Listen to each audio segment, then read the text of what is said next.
Começando nossa aula, a segunda aula do ciclo de alegria, de acordo com a Kabbalah. Na verdade, é de acordo com a Hassidut, que é a parte mais profunda da Torá, né? Que isso está baseado no Tânia, que é o livro básico da Hassidut, que o primeiro Rebbe de Chabad escreveu. E com certeza ele mostra para nós a forma de como realmente, de vários assuntos no nosso trabalho, no nosso serviço a Hashem, como a gente deve agir, como a gente deve se comportar, etc.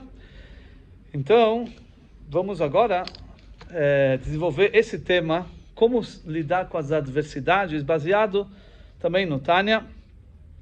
Primeiramente, nós temos que reforçar novamente a importância da alegria. A Torá fala: "Tachad asher lo avat et Hashem Elokecha besimcha uvetuv levav."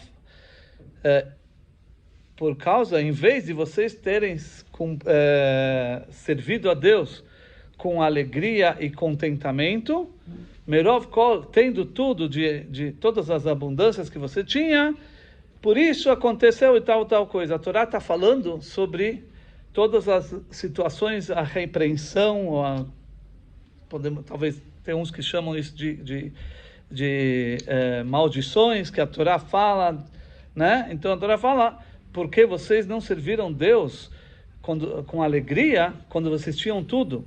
Então a explicação simples é, conforme o Rashi fala, que quando vocês tinham tudo fisicamente, quer dizer, Deus proveu tudo para vocês, tudo que vocês precisam, e mesmo assim, aí vocês esqueceram de Deus. Então, por isso, agora, talvez vai passar uma situação que vocês não vão ter e vai passar situações negativas. Isso é uma explicação que o Rashi fala, uma explicação simples. Mas a explicação que o Arizal fala, baseado na Kabbalah, ele fala que justamente aqui está se tratando que você serviu Deus. Está se tratando que você cumpriu todos os mandamentos. O problema é que você não fez com alegria. Você não cumpriu com entusiasmo, com contentamento, com alegria. Esse foi o defeito. Na verdade, é isso que pode levar às consequências, Deus nos livre, negativas. Então, boa noite. Boa noite, tudo bem? É isso que pode levar a consequências negativas do fato de a gente não servir a Deus com alegria. Tá certo? Quer dizer, apesar que a gente segue, faz o que Deus manda, mas você faz tipo, olha, Deus me dá coisas boas, tá, eu tenho obrigação, eu tenho que fazer, mas fazer o quê, né? Não tem outro jeito, tá bom, tem que fazer o que Deus manda. Então, essa é uma forma de servir Deus ou seguir sua vida, de maneira geral, não só em relação à espiritualidade, principalmente em relação ao nosso trabalho espiritual, em relação a Deus, mas qualquer coisa na vida. Você fala, tá bom, eu vou fazer, sei lá, eu tenho obrigação, eu tenho que fazer, vou fazer. Mas aqui, na verdade, aqui estamos falando da questão de a pessoa fazer com entusiasmo. Qual a diferença da pessoa fazer assim, sem querer, sem entusiasmo? A pessoa, ela, tipo, é um peso. Ela carrega toda essa responsabilidade dela como um peso. E é difícil, então você vai fazer, tá, eu vou fazer, mas enquanto que se a pessoa reflete, o que é eu fazer Torá e Mitzvot? Na verdade, é uma oportunidade que eu estou tendo de me unir com o próprio Criador. Deus, o Todo-Poderoso, confiou em mim.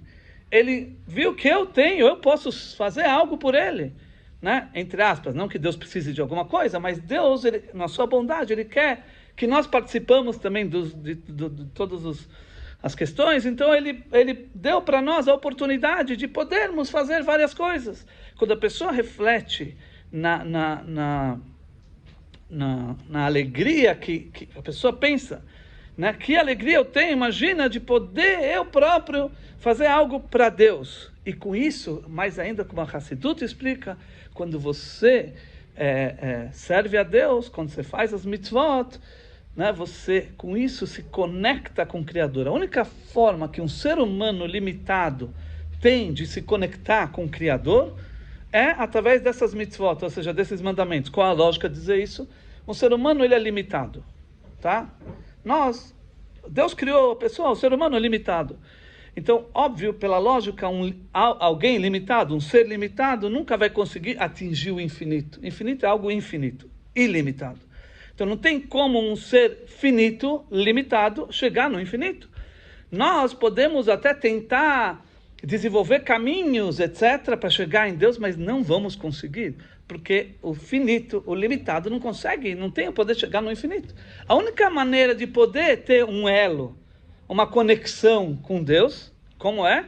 Se Deus, desce até nós e Ele permite isso, porque Deus Todo-Poderoso, Ele é infinito, mas Ele também é finito. Deus pode tudo, Deus não é só infinito, Deus é finito também.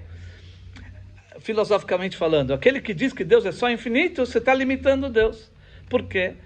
Algo infinito não pode estar dentro de um espaço limitado. Ok? Deus pode tudo. Ele é infinito, ele é tudo, mas ao mesmo tempo ele consegue se colocar num espaço limitado, num espaço finito. A grandeza infinita dele, ele consegue apertar dentro de um espaço limitado. Ele é finito e é infinito, né? Porque exatamente. Não pode ter limitação. Perfeito. Em outras palavras, todo-poderoso. Tudo pode, ok? É o que a gente está lendo nessas porções dessas semanas, que Deus fala para fazer um local, um templo onde Deus vai pairar. O que quer dizer um templo? Deus está em todo lugar? Que na verdade nesse templo a essência de Hashem paira. A essência de Deus é infinito. Está escrito, o profeta fala, Hashamayim, Ushmei Hashamayim lo yechalkelucha. Os céus e os céus dos céus não representam um recipiente para Deus. Ou seja, Deus é muito mais. Mesmo os céus dos céus, que seriam os níveis mais espirituais que existem, não é suficiente para comportar Deus. Deus é muito mais que isso. Ve'av que abaitazeh, mas essa casa, o templo, sim.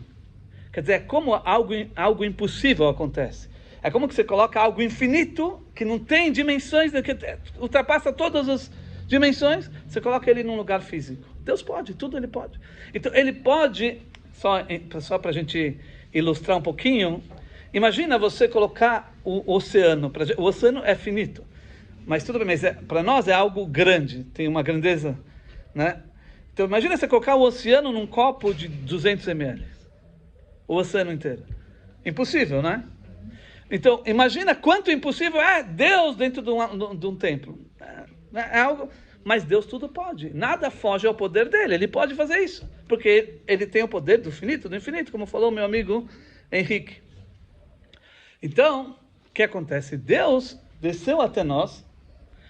Hashem desceu até nós e deu um caminho para o ser humano poder se conectar com ele. Ou seja, se dependesse de nós limitados, nunca conseguiríamos, pela lógica, chegar no infinito. A única forma que existe para poder ter um elo, uma conexão, é se ele próprio desce até nós e dá um caminho. Porque ele tudo pode. Ele pode também ser finito. Tá certo? Então, isso Deus fez. Como? Através das mitzvot. Ou seja, Deus deu um caminho, os preceitos, os estudos da Torá, que por intermédio disso, nós conseguimos criar um elo com o Criador, com o infinito. Então, quando a pessoa... Isso como a Hassidut explica. Quando a pessoa reflete sobre isso, então ela está cumprindo as mitzvot, ela está seguindo a sua vida, e de repente ela começa a meditar, a refletir. Imagina, eu agora estou me conectando com o infinito, com o ser, com Deus infinito. Isso é algo de maravilhoso. Quer dizer, isso gera na pessoa um entusiasmo, ela não vai mais cumprir do jeito que ela fazia antes. Tá certo? Então, é isso que fala... Só para dar também um exemplo, quando assim fala uma historinha, que quando Deus criou o pássaro, né, ele não tinha asas. E aí tinha os animais grandes, predadores, que vão querer atacar, né, consumir o próprio do passarinho, certo? E ele tem que correr. E ele reclamou para Deus, olha Deus, não é justo, né? Agora eu não consigo, olha as patinhas que você me deu para correr e fugir dos predadores que querem me atacar. Como faz isso? Deus falou, tá bom, vou resolver seu problema. O que Deus fez? Deus colocou as asas, deu asas no passarinho. E aí o passarinho falou, muito obrigado. Só que aconteceu? Quando veio o predador, o passarinho começou a correr. E aí ele começou a gritar, Deus, o que você fez comigo? Antes eu não tinha asas, não era tão pesado, eu podia correr mais. Agora você colocou um peso nas minhas costas, eu não consigo mais correr tanto, é pior, o que você fez? Aí Deus falou, não, eu te coloquei isso nas suas costas porque eu vou te ensinar como usar. Com isso você pode voar e você se salva dos predadores. Ok? Isso é uma historinha. Mas na verdade, a mesma coisa em relação ao judaísmo, em relação a cumprir as Torá, as mitzvot. Muitas vezes a pessoa pode encarar o judaísmo, a Torá e a mitzvot como um peso. E aí realmente é difícil, a pessoa cumpre, tem que fazer isso, tem que fazer aquilo, né? É difícil, tá certo? Mas na verdade, Torá e mitzvot são as asas, né? Se você sabe que isso na verdade vai permitir você voar, você subir, né? E aí você vai realmente ver como isso é maravilhoso. Então, de novo, a ênfase que queremos colocar aqui é a importância da pessoa cumprir com alegria, fazer as mitzvot com alegria. E por isso, e por não fazer isso, a Torá fala que veio Deus nos livre, as maldições e tudo que aconteceu, porque você serviu a Deus, mas sem alegria. Isso que a Torá fala, porque você não serviu a Deus com alegria e contentamento, quer dizer, em outras palavras, você sim serviu, mas sem alegria e contentamento. Isso é tão grave que pode gerar todas aquelas situações negativas. Assim explica o Arizal, quer dizer, fala que o fato de você estar consciente do que significa servir Deus, isso próprio te traz uma alegria, um contentamento muito grande, e você aí realmente, essa é a forma de cumprir. Isso é muito importante enfatizar. Mas agora, a questão toda é como lidar com situações na vida que levam a gente ao contrário, a um sentimento contrário. Ou seja, na vida, nós podemos, em 3 campos principais, que a gente fala, Banei, Chai, Mezone, significa filhos, vida e sustento. Tá? Que seria filhos, tudo que tem a ver com filhos, vida, saúde, vida, etc. Sustento, tudo que tem a ver com sustento. Na verdade, nesses 3 está resumindo tudo, todas as necessidades de uma pessoa. Então, quando Deus nos livre, talvez as coisas não acontecem da maneira como gostaríamos, ou situações adversas acontecem. Talvez a pessoa passa por situações difíceis, acontecem coisas difíceis, adversidades, e nesses assuntos tão importantes, né? Vida, sustento, saúde, são assuntos muito, muito importantes. Como lidar, então, como manter essa alegria que nós temos que ter, que é um ingrediente fundamental, como a gente falou na primeira aula, o ingrediente fundamental para servir Deus tem que ser, ou para viver e enfrentar a vida, é justamente a alegria. Mas como manter essa alegria com as situações adversas que podem vir na pessoa? Então o Talmud fala, em Brachot, tratado de Brachot, ele explica que Shem shemevarech ala tová, kach mevarech ala ra. Assim como uma pessoa deve abençoar Deus para as coisas boas e positivas, assim também ela deve abençoar Deus para as coisas negativas que possam advir na vida da pessoa. Como assim? Você tem que abençoar Deus pelas coisas positivas e pelas coisas negativas igual. Espera aí, mas para as coisas positivas a gente faz uma brachá, uma bênção para Deus, que é Baruch atah Hashem atov ve'ametiv. Abençoado você Deus, que é bom e faz o bem. Isso é uma brachá quando as coisas estão indo bem, estão bênçãos na vida. Agora, quando as coisas estão indo ruim, negativamente, também tem uma brachá. Isso aí é a brachá, Baruch dayan haemet. Abençoado o juiz da verdade. Isso se abençoa quando Deus nos livre, algum parente faleceu, ou situações, não só quando o parente, mas situações negativas da vida. Tá? Então a Guimarães fala que você deve abençoar Deus igual, quando acontecem coisas boas e quando acontecem coisas adversas. Então a pergunta é como? Primeiramente, é outra bênção, né? Então, o que ele quer me dizer fazer da mesma forma? Então, a resposta é, na verdade, que a gente tem que receber com alegria, assim como quando você tem boas notícias, quando você vive uma vida boa, com coisas boas, isso leva automaticamente a você abençoar Deus, tá certo?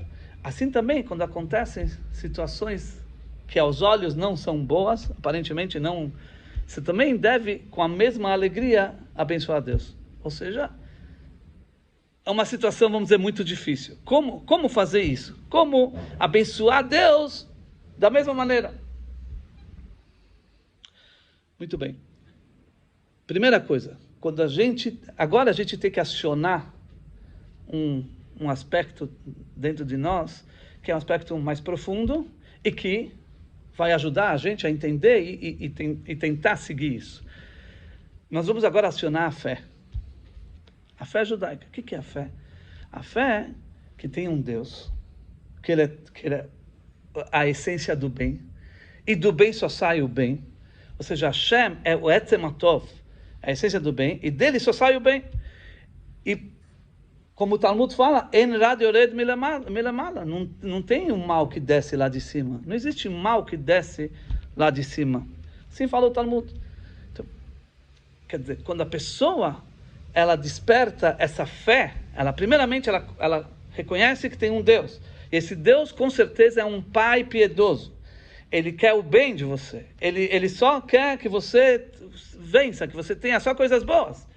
E quando vem uma situação aparentemente aos olhos negativa, você tem que saber que na verdade isso vem dele, e isso que você está vendo as coisas acontecerem dessa maneira é porque você não está enxergando. Mas a fé que você tem que ter é que isso é bom. Deus, na verdade, ele está te dando uma coisa que você talvez não consegue enxergar, mas isso é bom. Ok? Na verdade, o ponto é... o problema é que você não enxerga. Quer dizer, aquilo é um bem verdadeiro, que vem de Deus. Mas, na verdade, eu não consigo enxergar esse bem. O único problema aqui é que você tem uma falta que você não consegue enxergar. Mas aquilo é bom em si, aquilo é realmente bom. É como um teste. Isso, para que vem um teste na vida da pessoa? O que seria um teste? Deus dá um desafio, um teste. O que seria isso? Uma aprovação.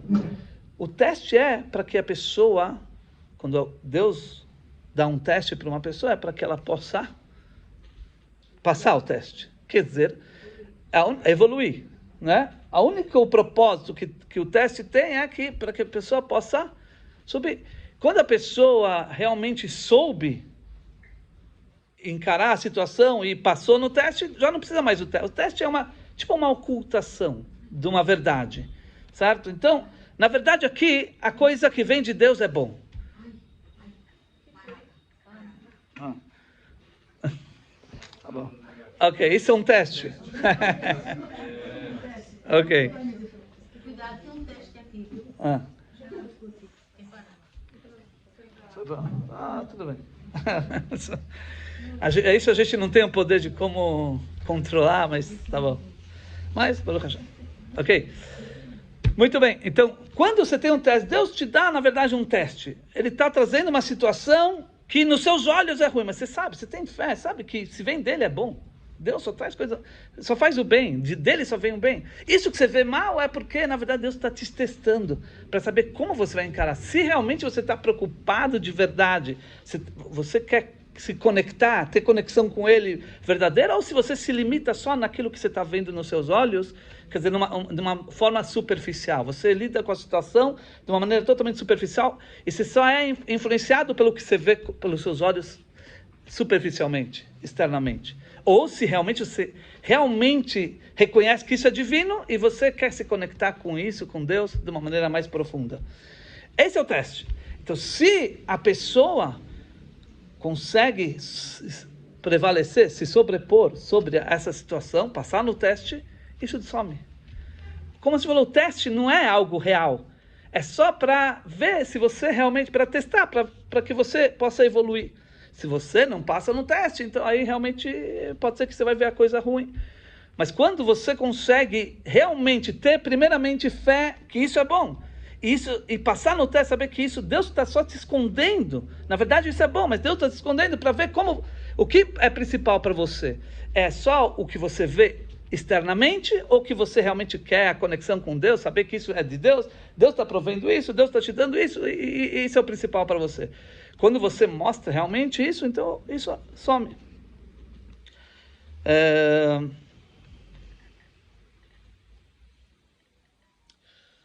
Muito bem, então, nós já explicamos que Hashem, na verdade, ele está pensando só em você. Ele quer só o seu bem.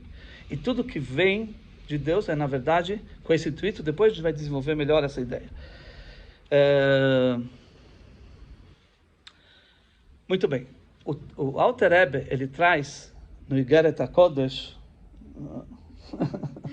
Só um minutinho. Pode demorar, gente. Pode. Tá atrapalhando. Não. Bom, depois a gente limpa. Ok, desculpa. Tá bom. Ok. Ok. Então, Alter Rebbe traz no Igeret HaTeshuvah, ele traz que é como um pai, o exemplo de um pai piedoso, um pai que ama seu filho, e o filho, por exemplo, se sujou. Está sujo. Com barro, com, sei lá, sujeira. E o pai, no seu amor total pelo filho, ele quer o bem do filho, então ele vai pegar o filho, ele vai passar, talvez, uma escova, vai limpar o filho. Ela se fingiu de morte. Tá bom, ok. Ela ressuscitou. Tá bom. Então o pai, o pai próprio vai se ocupar, certo? Em limpar o filho. Isso talvez pode ser um pouco doloroso, tá? Ele vai pegar uma escova, vai limpar o filho, certo? É só pedir. Ok. Agora foi. Ok. Escolha. Obrigado. A top vai meter. Ok. Ok. Então, esse é o exemplo que o Alter Rebbe dá.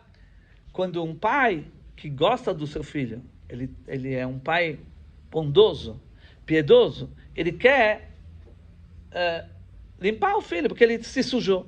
Então pode ser que esse processo de limpeza que ele vai fazer no filho vai doer, vai ser doloroso, ele vai passar uma escova, vai ter que esfregar, tá certo? Mas isso, o filho que reconhece que, na verdade, o pai dele ama de verdade ele vai saber que tudo isso que ele está sofrendo, pode ser que ele está chorando, etc., mas ele sabe que isso é o bem dele, é para que ele fique puro, limpo, para que ele fique perfeito.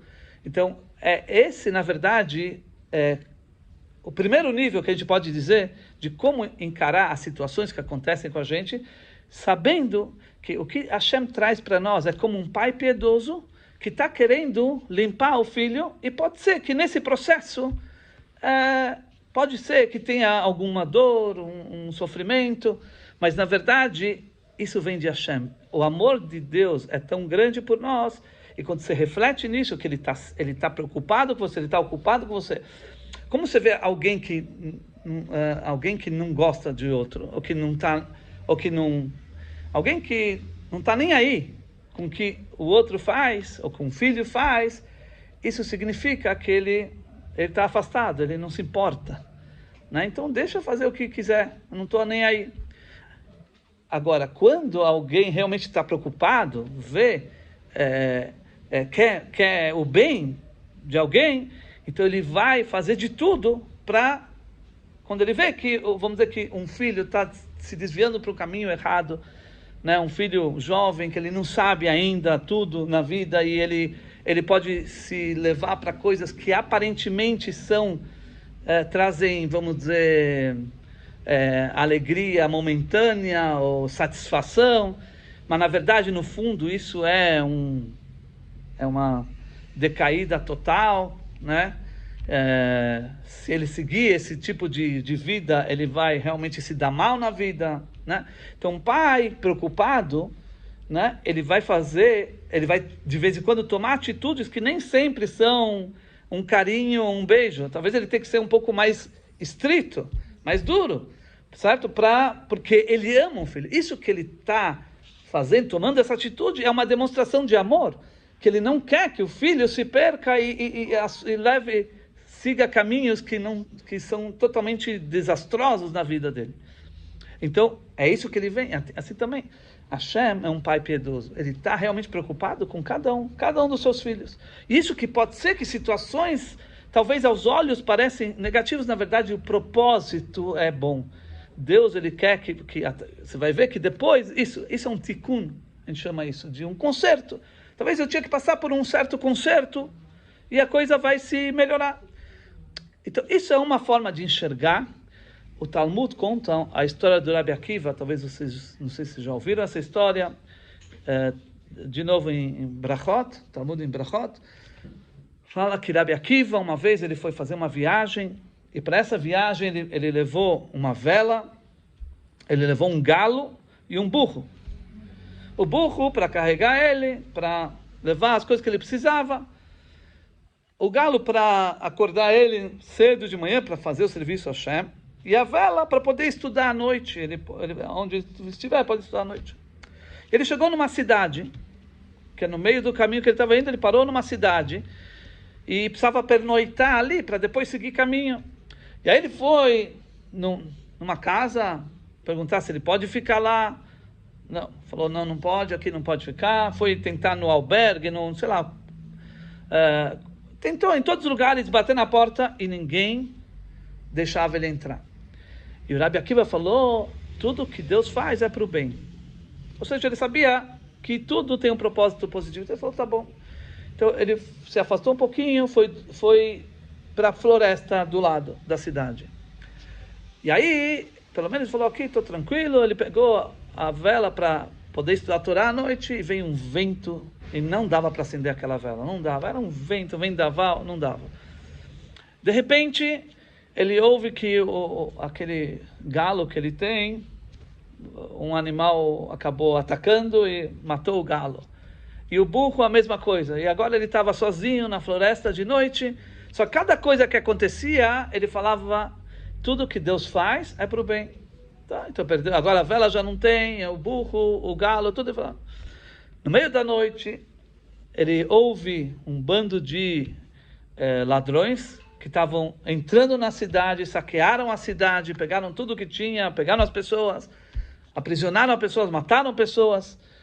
E aí Rabi Akiva entendeu, olha, aqui está se revelando, certo? Tudo o que aconteceu comigo. Se eu tivesse na cidade, eu seria também vítima dessa situação. E se eu tivesse com a vela acesa, eles iam perceber que eu estou aqui. E se tivesse o galo e o burro com o barulho que eles fazem, eles iam perceber que eu estou aqui. E justamente tudo isso colaborou para que eu pudesse me salvar.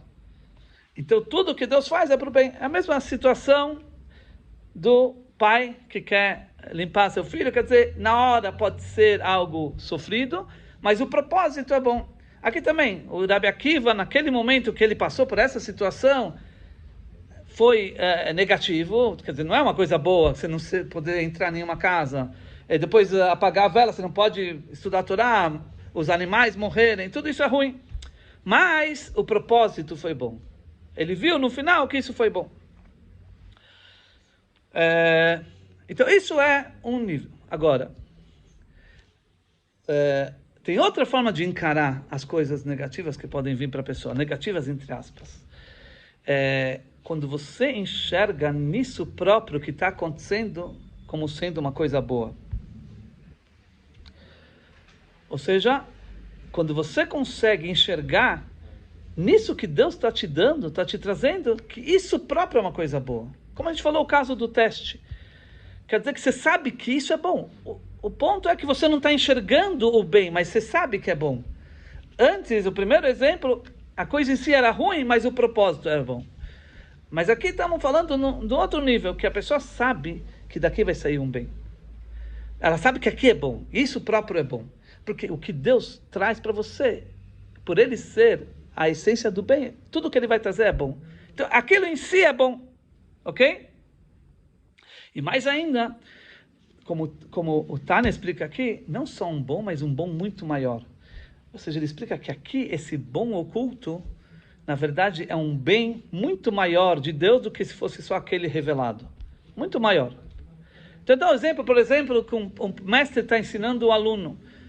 Então, ele está ensinando tudo que o aluno consegue captar. Então, o aluno está se deleitando, porque o mestre realmente sabe muito, está ensinando ao aluno. Mas, de repente, o mestre começa a passar informações ou ensinar coisas que estão totalmente acima do nível de capacidade de entendimento do aluno. Então, o aluno começa a boiar. Ele vê que tudo que ele está falando não está entendendo nada. Então, para ele, é como que se destruiu o mundo dele. Porque todo o prazer que ele estava tendo do mestre ensinar ele... Só que isso, na verdade, é um bem muito maior. Porque um dia vai chegar que o aluno vai pegar aquilo que o mestre falou e um dia ele vai amadurecer mais, ele vai se desenvolver mais no seu intelecto e ele vai perceber como aquilo era um bem maravilhoso, era uma explicação perfeita, mas isso pode ser que leve um tempinho. Então, na hora que aconteceu para ele foi uma ocultação, mas no fundo foi um bem muito, muito grande, muito maior do que simplesmente aquilo que o mestre estava ensinando antes. Assim também tem uma história de Honi Ameagel, que era um grande sábio no Talmud, que quando não tinha chuvas, ele rezou para Deus, ele fez um círculo e falou, eu não saio desse círculo enquanto Deus não trazer chuva.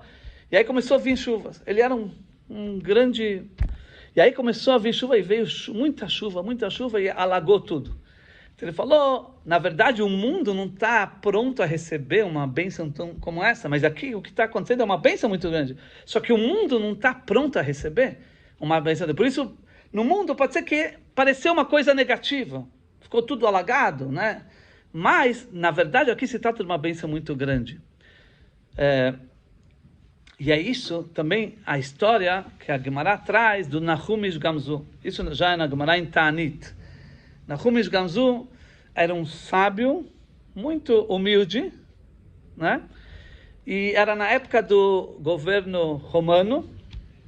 E, como a gente falou até na aula passada, que o governo romano fez decretos contra o povo de Israel. E os sábios reuniram e falaram, temos que fazer alguma coisa para, sei lá, agradar o rei, etc., para quem sabe ele maneirar um pouquinho. Então eles escolheram, Nahum Ish Gamzu foi o eleito para levar um presente da comunidade judaica. O que era esse presente? Era uma caixa cheia de pedras preciosas, diamantes para o rei. Para quem sabe, dessa maneira, o rei encontrar graça nos olhos dele perante os judeus. E aí, o Nahum Ish Gamzu pegou essa caixa e foi a caminho, seguiu o caminho. Quando ele parou num lugar para dormir, no meio do caminho, tinham pessoas de má índole onde ele estava. E eles desconfiaram que ele está carregando alguma coisa dentro da caixa dele. Quando ele estava dormindo, eles foram lá, conseguiram abrir a caixa, viram cheio de pedras preciosas, diamantes. O que eles fizeram? Roubaram tudo e colocaram terra no lugar. Quando ele acordou de manhã, ele viu terra, ele falou, isso é bom. O Nahum Ish Gamzu falou, isso é bom. E ele foi com uma caixa de terra para levar até o rei. Quando ele chegou lá, foi anunciado, olha, tem um representante da comunidade judaica que veio dar um presente para o rei. E aí, ele foi convidado, ele trouxe a caixa, e aí abrem a caixa na frente do rei, e ele, o que ele vê? Terra. Ele falou, isso é um absurdo. Vocês estão... Estão zombando do rei? O que é isso? A comunidade judaica... Aí ele falou, isso é bom. Ele pensou, isso é bom. O que acontece? Naquele momento veio um dos guardas, que na verdade era Eliyahu Hanavi, né? Ele falou para o rei, peraí, os judeus eles não são tontos, eles não são assim, eles não vão fazer uma coisa dessas, né? É demais falar que eles vão vir trazer uma caixa de areia assim, só para zombar do rei. Não vão fazer isso. Então ele falou, olha, a Torá, a Bíblia conta que na época do Avraham, o patriarca da nação judaica, ele guerreou contra 4 reis, que capturou o sobrinho dele, Lot, e tudo, e ele conseguiu vencer sozinho de todos os reis. E tem um Midrash que fala, se não me engano, que ele usou uma terra que ele jogava e se transformava em espadas e matavam todos os reis. E aí ele falou, quem sabe essa terra é a mesma terra? E justo ele estava tendo uma guerra naquele então. E ele falou, tá bom, vamos testar. E realmente foi um sucesso. Ele venceu todos os inimigos com aquela terra que se transformou em espadas, milagres assim. E de repente, o que acontece? Aqui é diferente da história do Rabi Akiva. Esse Nahum Ish Gamzu, ele falou, isso próprio é bom. Não que o propósito vai ser bom, isso próprio é bom. Tá, mas parecia na hora ruim, mas isso é como a gente falou antes, é só é só externo, certo? É só externo, que quando sair esse externo, você vai ver que é bom mesmo. E como a gente vê o bem que tem aqui, que se o povo de Israel desse os diamantes, pedras preciosas, talvez o rei não ia se impressionar, não ia fazer nada, não ia sair nada disso, porque pedras preciosas é algo que o rei tem e tem de monte, tá certo? Então não é isso que talvez, tudo bem, eles queriam agradar, ótimo, mas não é igual o que aconteceu agora, que justo ele estava numa guerra, isso ajudou ele a vencer a guerra de maneira totalmente acima da natureza. Então isso sim fez com que, aqui a gente vê que o bem veio muito maior, né? Ele aparentemente era oculto, não dava para ver, mas isso é uma coisa muito maior. Aqui já é um nível mais elevado, que a própria situação, você encara a própria situação como um bom, e não só que isso é um propósito positivo. Muito bem. E agora a gente vai desenvolver com vocês algo que na Torá, que é algo a ser estudado e refletido, que é a história de Yosef. Yosef HaTzadik, né, que se transformou em vice-rei do Egito. Acho que vocês conhecem a história. Sim? Muito bem. Yosef, ele nasceu do pai dele, Yaakov, com a Rachel. Só que logo que nasceu o segundo irmão dele, o Binyamin, a Rachel faleceu. Ou seja, ele se tornou órfão de criança. E os irmãos do Yosef tinham ciúmes dele, tinham inveja dele. E sempre perturbavam eles, como falar? Tentava prejudicar ele. E essa era a vida que ele estava tendo. O que acontece? Chegou num certo momento que esses irmãos, de tanta inveja que ele tinha, na verdade Yosef teve um sonho, ele sonhou que ele era uma estrela e tem outras 11 estrelas, o sol e a lua, e todas as estrelas, o sol e a lua estavam se curvando para a estrela dele. E como querendo dizer que todos os irmãos vão se curvar para ele. Depois ele sonhou a mesma coisa primeiro do feixe, espigas, né, que estavam fazendo feixes de espigas, e todos os feixes que se representavam os irmãos se curvaram para o feixe dele. Então isso tudo trouxe um ciúme muito grande, certo? Uma inveja muito grande dos irmãos, até que chegou ao ponto deles jogarem Yosef num buraco, num poço que só tinha cobras e escorpiões, tá? E ele ficou lá um tempo. Depois, o que aconteceu? Como se não bastasse, eles pegaram Yosef e venderam Yosef por mixaria. O Midrash fala que é como por sapatos, que eles iam ganhar mixaria, venderam Yosef. Yosef caiu no Egito, acabou sendo vendido para o Potifar, rei do Egito, um ministro do Egito, e lá ele estava trabalhando, no começo estava dando tudo certo, aí de repente vem a esposa de Potifar, Fala uma calúnia que ele está na verdade ela estava incitando Yosef, para Yosef se deitar com ela, e Yosef, ele era muito correto, então, o patrão dele deu todas as responsabilidades dele, o Yosef falou para ela, seu marido deu tudo para mim, organizar, administrar, gerenciar, e menos você, eu não posso fazer isso, eu não posso fazer isso, etc. De jeito nenhum. Até que chegou um dia que não tinha ninguém em casa, E aí ela foi lá e Yosef começou a falar com Yosef e já, certo? Começou a... aí o que acontece? O Yosef falou, não, fugiu de lá. Então ela conseguiu pegar a roupa do Yosef, uma camisa lá. E aí começou a gritar para todo mundo que ele está querendo se deitar comigo e começou a culpar ele.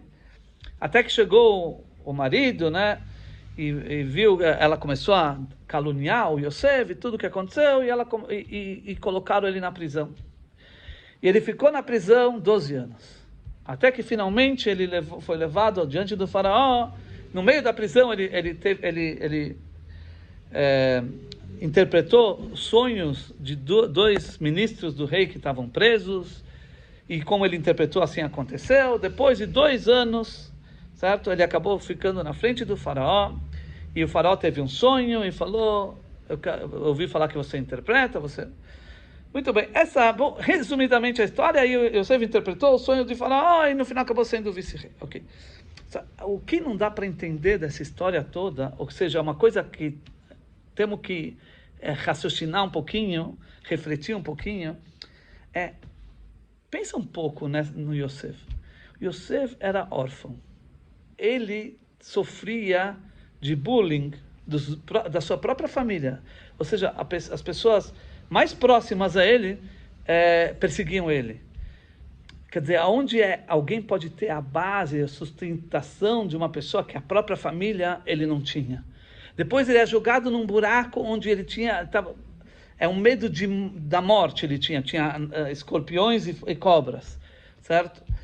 E imagina, e ele é vendido, 17 anos, um jovem de 17 anos é vendido, certo? Para o Potifar, para um lugar que ele não conhece, um lugar totalmente estranho, sem ninguém da família dele, ele não tinha em quem se apoiar, ele estava na mão de pessoas, toda essa vida. Imagina, Yosef, será que ele não se questionava? Ele falou, Deus, o que você quer de mim? Por que você me faz acontecer uma coisa? Por que eu tenho que sofrer?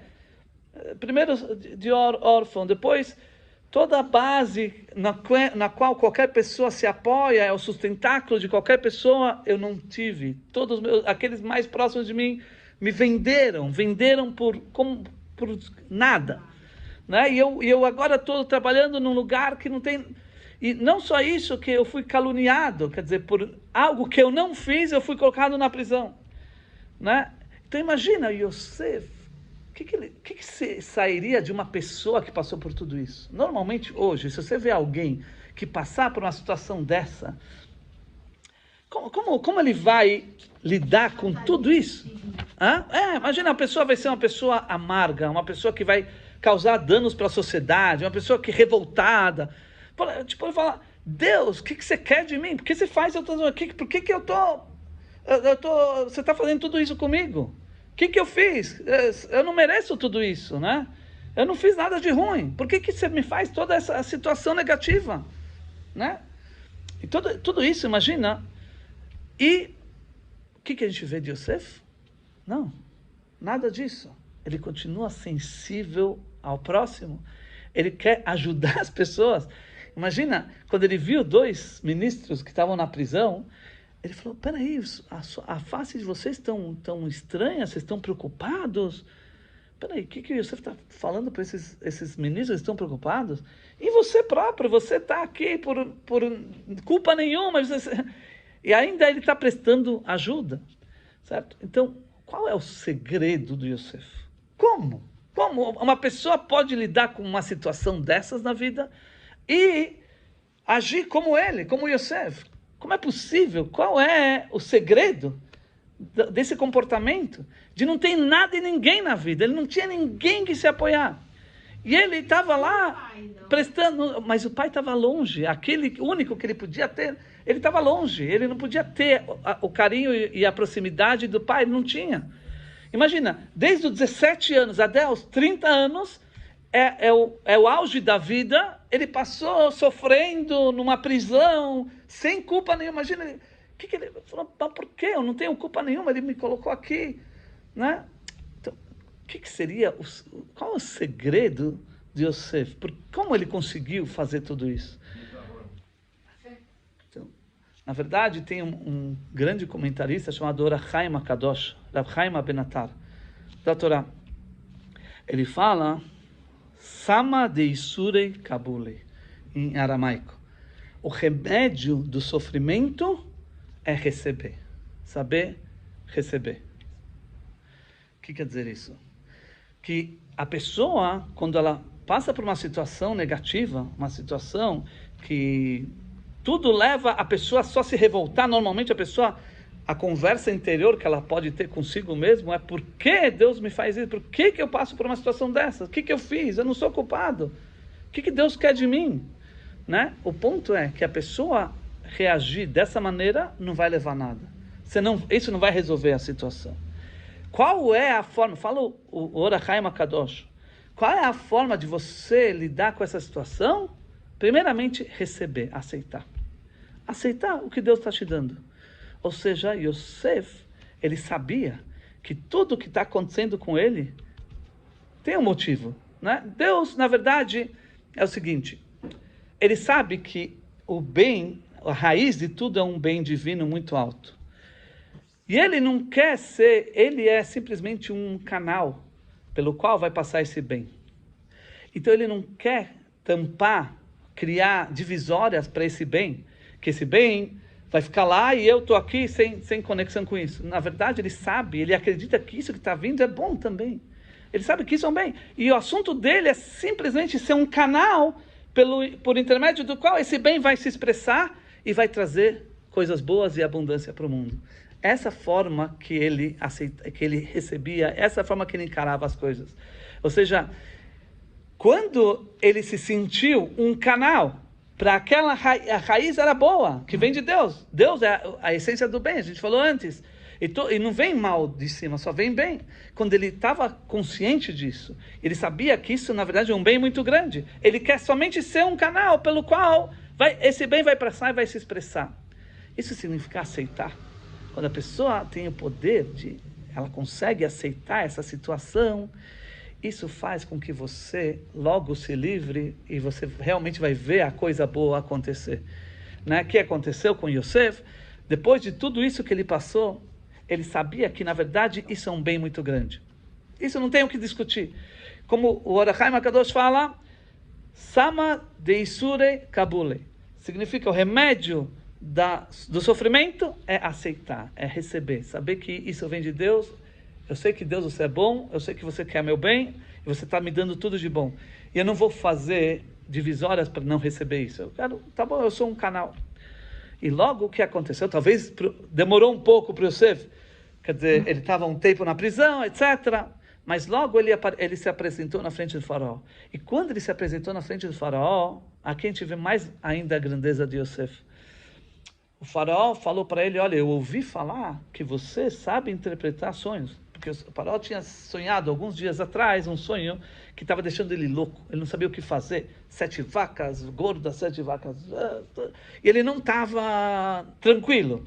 E ele precisava de alguém para interpretar isso. E todos os sábios do Egito tentaram interpretar, mas não fazia nexo para o faraó.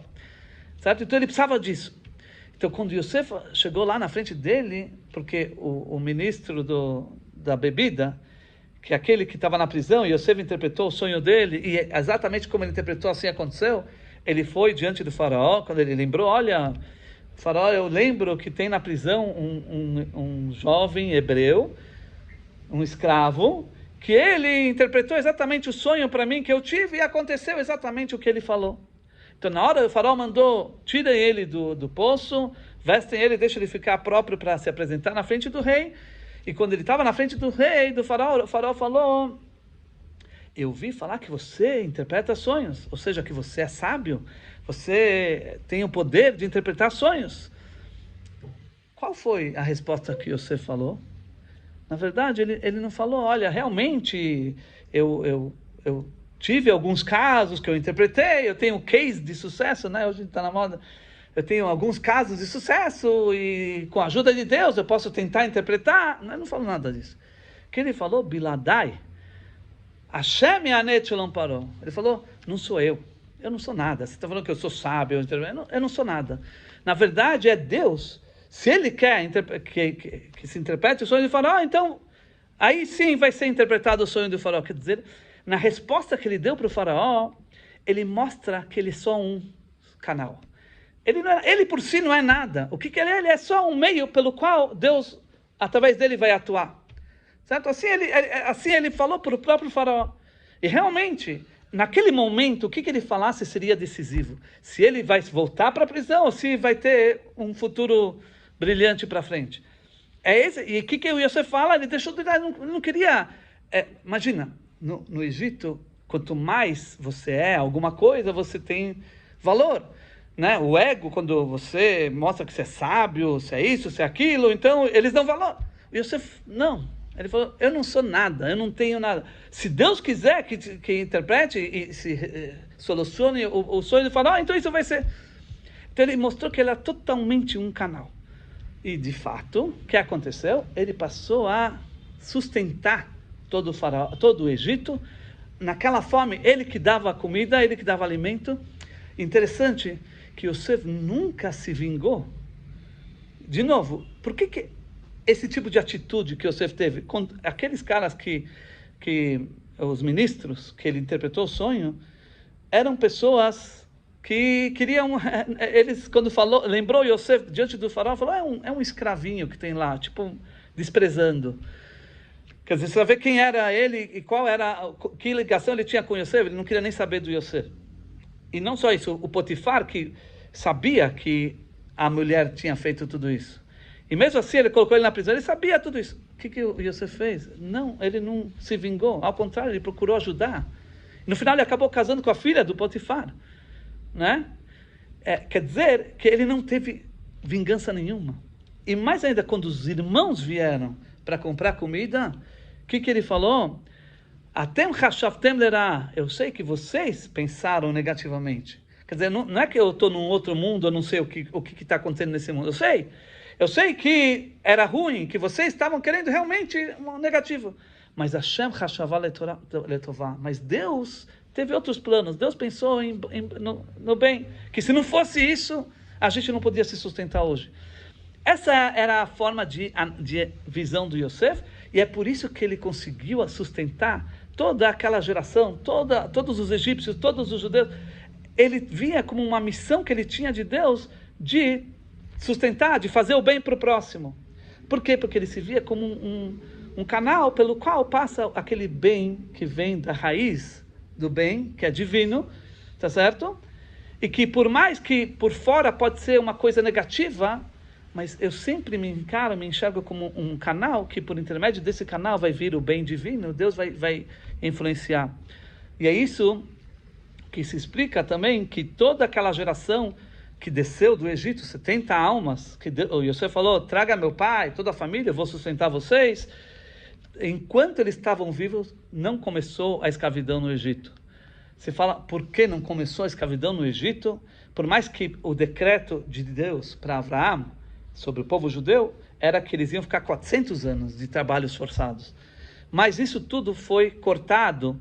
Eles não sofreram, apesar de que estavam no Egito, não sofreram até falecer o último daquela geração que desceu ao Egito. Né? Por quê?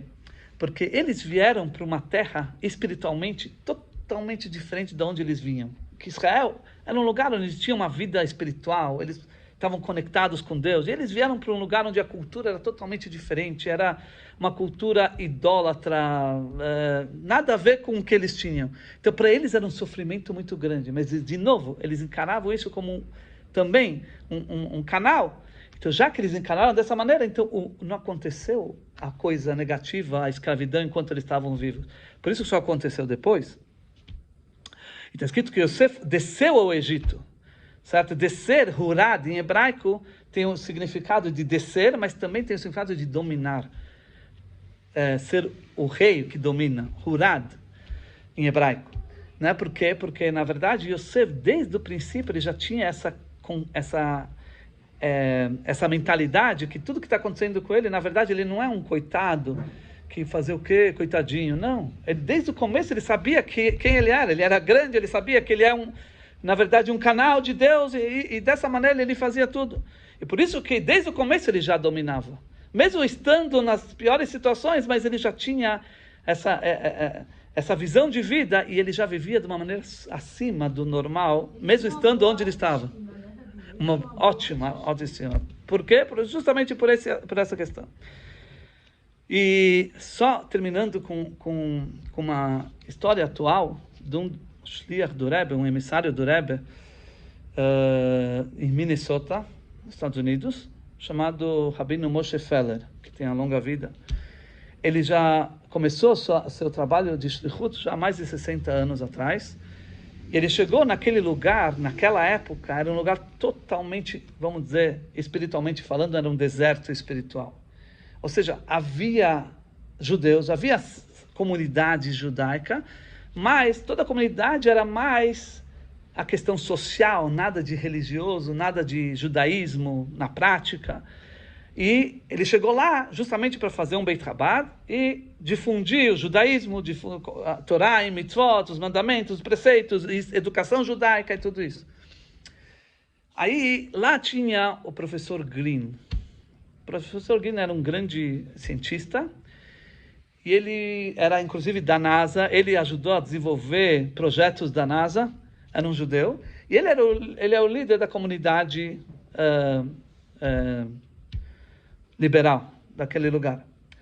Só o Rabino Feller sabia que ele precisava alguém que ajudasse ele a criar contatos, a ter os contatos para começar a fazer o trabalho, né, de judaísmo naquele lugar tão deserto, tão longe de judaísmo. Então ele marcou com a secretária desse professor Green uma hora para se encontrar com ele. Aí ele falou para a secretária, olha, se vier o rabino, você pode fazer já um cheque para ele de $18, se ele é de Israel, $25, e tá bom. E aí quando veio o Rabino Feller, e aí a secretária falou, olha, tem um cheque aí, sei lá. Ele falou, não vim pegar dinheiro, eu vim conversar com o professor. Aí ele começou a conversar, e começaram a falar sobre judaísmo, vida judaica, difusão, Beit Chabad, tudo isso. E começaram a entrar em discussão científica sobre teologia e todos esses assuntos. E começaram a discutir vários assuntos. Aí no meio, o professor, ele se levantou, foi até a biblioteca pegar um livro para ver um assunto que eles estavam discutindo. E nesse momento, o Rabino Feller olhou pela janela, ele viu que o sol estava se pondo. O sol está se pondo, tem que rezar minchá. Então, sem titubear, ele pegou sua jaqueta, colocou seu terno, colocou o gartel, aquele cinto que um Hassid usa para rezar, se voltou de frente à parede e começou a rezar. Aí quando chega de volta o professor Green, ele senta trazendo o livro, de repente ele vê o cara lá, tá na frente da parede se mexendo e rezando. Ele ficou surpreso, o que é isso? Depois da surpresa, ele começou a ficar bravo, com raiva. O que é isso? Pessoas estranhas aqui, falta de educação. De repente, estamos conversando, de repente o cara vai lá e começa a fazer, rezar, sei lá. Ele falou, para ele não era normal rezar agora, no meio do dia, eles não tinham esse costume. E aí, quando ele acabou a reza, ele perguntou, mas o que você está fazendo aqui? O que é isso? Onde você pensa que você está? Certo? Que atitude assim estranha? O que é? E eu vou te falar mais, falou o professor Green. Você talvez estava pensando em conseguir ele era muito rico, conseguir algum dinheiro para as atividades, saiba que eu não vou te dar nada, vou te dar zero. E você talvez queria alguns contatos aqui na cidade, sei lá, contatos com prefeitura, com comunidade judaica, saiba que eu não vou te dar nada. Eu te falo agora, pessoas estranhas como você não tem o que fazer aqui, pode se levantar e ir embora. Aí o Rabino Moshe Feller falou, olha, deixa eu te esclarecer uma coisa. Quando o sol está se pondo, é hora de minchá. Você não viu que o sol está se pondo? É hora de fazer a reza. Ele não tinha esse costume, ele falou, não, a gente não reza essa hora, não é hora de rezar. E ele falou assim, eu quero que você saiba que essa reza de minchá, eu não vou perder ela por nada. Você pode querer, se você pensa que eu vou, por causa do dinheiro que você acha que você ia me dar, ou das conexões que você ia me fazer, eu ia perder essa reza, eu não vou perder nada. Saiba que Deus está em primeiro lugar. Se agora é hora de rezar, eu vou rezar. E se você não quiser dar, ok, você não dá, eu não preciso do que você quer dar, mas eu não vou perder por causa disso a reza que eu tenho, a minha conexão que eu tenho com Deus. Então, primeiramente, eu estou conectado com Deus e depois eu faço as coisas. Assim funciona. Ele se levantou e falou, tchau. Muito bem, ele falou, chegou até a esposa e falou, olha, foi um fracasso total. Ele me chamou de uma pessoa, ele me chamou de um cara estranho e ele não entendeu nada que aconteceu. E não só isso, ele deve agora espalhar para todo mundo, então, sei lá o que vai acontecer. Aí, de novo, Sama de Isure Kabule. Eles tomaram atitude, o quê? O remédio dos sofrimentos é receber. Eles aceitaram, tá bom, bom. A gente está aqui, estamos fazendo a nossa parte, tá bom. O que acontece? Eles tinham costume, os líderes comunitários, de se reunir a cada 2 semanas. O que eles faziam? Na verdade, eles pegavam um livro, eles liam um livro de tradições judaicas, ou sei lá, livros judaicos, e em 2 semanas eles liam algum assunto e eles se reuniam e discutiam. E justo nesse próximo encontro que eles fizeram, eles leram o livro que falava do decreto de 1648 e 49. Não sei se vocês ouviram falar, Gezrat Tachitat. Isso aconteceu na Polônia, Ucrânia, Rússia. Naquela época, os cosacos se levantaram contra as comunidades judaicas e fizeram, Deus os livre, uma devastação total. Mataram comunidades, perseguiram, degolaram judeus. Foi terrível. Se vocês depois quiserem procurar na internet sobre isso, é o decreto de 1648. Bom, vocês vão achar. E foi um terrível decreto que durou mais de 1 ano, e comunidades devastadas, ou seja, mais ou menos o que a gente vivenciou alguns meses atrás, que o Hamas fez. 5 meses. Né? Terrível, só que aquilo... Só que aquilo não foi só um dia, algum tempo, algumas horas. Aquilo foi 1 ano e meio, mais. Certo? Foi terrível. E aí eles estavam discutindo lá, nessa reunião, que os judeus, lá, nesses livros, fala que os judeus eles estavam prontos, pela fé, a dar a vida, que muitas vezes esses cossacos obrigavam eles a se ajoelhar para a estátua, coisa assim. Eles preferiam morrer do que fazer isso. E vários casos que estão descritos lá, eles estavam discutindo. Aí ele falou, um cara jogou lá, falou, hoje em dia já não existe mais isso. Hoje em dia, você acha que alguém vai querer perder sua estabilidade social ou seu dinheiro por causa da religião? Não, hoje não tem. Naquela época era outra época. Talvez eles davam a vida, né? Mas hoje em dia não tem isso. Quando o professor Green ouviu isso, falou, peraí, alguns dias atrás veio um rabino aqui e contou o que aconteceu. Falou que ele, na verdade, era um passível doador que podia realmente ajudar com dinheiro e com ligações com pessoas e etc. E o rabino, ele parou tudo para rezar Minchá, e ele falou essas palavras, que para ele, você não precisa me dar nada, se você não quer dar, não me dá, mas o meu principal assunto é estar conectado com Deus. Quer dizer, ele sabia que ele estava perdendo tudo isso, mas ele abriu mão de tudo isso para Deus. Então ele falou, hoje existe sim alguém assim. Assim falou o professor Green. Aí todo mundo ficou sério, eles ficaram impressionados. Então ele falou, sabe o quê? Chama ele, vamos convidar ele. Muito bem. Rabino Feller foi convidado, e a partir daí começou a ter um shiur, uma aula, toda semana com esse grupo de pessoas. E obviamente que as atividades começaram a crescer, começaram a ter escolas para crianças, o Beit Chabad, a sinagoga, o mikve, começou a ter uma comunidade judaica florescendo com todos os assuntos, e justamente através do intermediações dessas pessoas. E não só isso, esse professor Green, ele realmente voltou em Teshuvá, né? Ele ficou ortodoxo, né? E quem contou essa história falou que ele recebeu o professor Green na casa dele. Ele estava com barba branca grande, com uma kippá, né? E ele contou isso. Quer dizer, isso é um exemplo de que quando você sabe que você é um canal, certo? Então, as coisas vão acontecer. Você saiba como encarar as situações da vida, as adversidades da vida. Você tem que saber que, na verdade, eu sou um canal para que as coisas aconteçam de maneira perfeita. Se você encarar dessa maneira, você vai ver como vai acontecer de fato assim. Isso é um exemplo que eu contei, essa história realmente é um exemplo. Esse professor Guilherme é muito famoso, ele tinha muitas cartas com o Rebbe, ele perguntou várias perguntas de ciências científicas para o Rebbe, e o Rebbe respondeu, etc. É bem famoso, mas esse é o ponto. Ele estava viajando, quando ele recebeu o professor Guilherme na casa dele, esse rabino, o professor Guilherme estava viajando lá para dar aulas de Torá. Para vocês terem ideia. Então, essa é a história. Então, esse é o ponto. A gente tem que saber que adversidades, na verdade, primeira coisa, receber, aceitar e se tornar um canal. Quando a gente faz isso, o externo vai sumir e a gente vai ver o lado bom acontecer, Bezat Hashem, que todos tenhamos só coisas boas acontecendo até a revelação agora de Mashiach. Uma boa noite.